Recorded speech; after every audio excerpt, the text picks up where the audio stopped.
Chapter 3. Now the serpent was more subtle than any beast of the field which the Lord God had made. And he said unto the woman, Yea, hath God said, Ye shall not eat of every tree of the garden? And the woman said unto the serpent, We may eat of the fruit of the trees of the garden, but of the fruit of the tree which is in the midst of the garden God hath said, Ye shall not eat of it, neither shall ye touch it, lest ye die. And the serpent said unto the woman, Ye shall not surely die, for God doth know that in the day ye eat thereof, then your eyes shall be opened, and ye shall be as gods, knowing good and evil.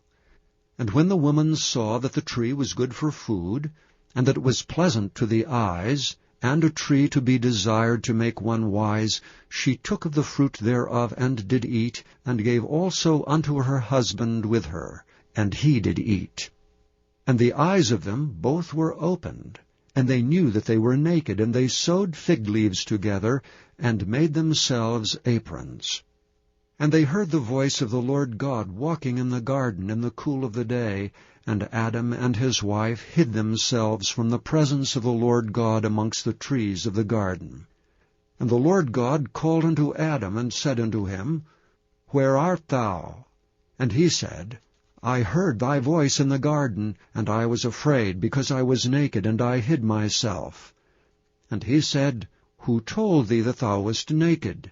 Hast thou eaten of the tree whereof I commanded thee that thou shouldst not eat? And the man said, The woman whom thou gavest to be with me, she gave me of the tree, and I did eat.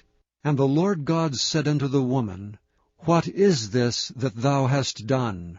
And the woman said, The serpent beguiled me, and I did eat.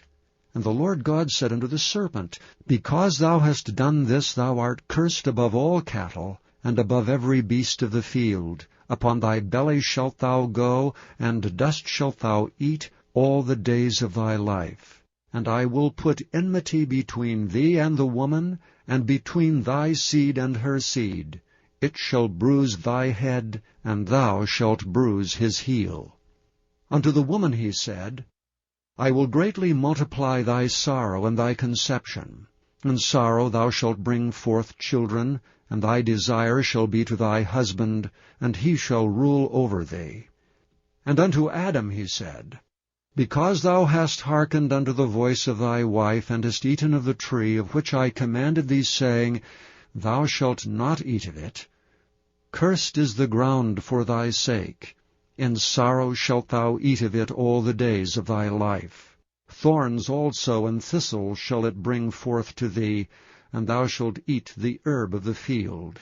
In the sweat of thy face shalt thou eat bread, till thou return unto the ground, for out of it wast thou taken, for dust thou art, and unto dust shalt thou return. And Adam called his wife's name Eve, because she was the mother of all living. Unto Adam also and to his wife did the Lord God make coats of skins, and clothe them. And the Lord God said, Behold, the man is become as one of us, to know good and evil. And now, lest he put forth his hand, and take also of the tree of life, and eat and live forever. Therefore the Lord God sent him forth from the Garden of Eden, to till the ground from whence he was taken. So he drove out the man, and he placed at the east of the Garden of Eden cherubims with a flaming sword, which turned every way, to keep the way of the tree of life.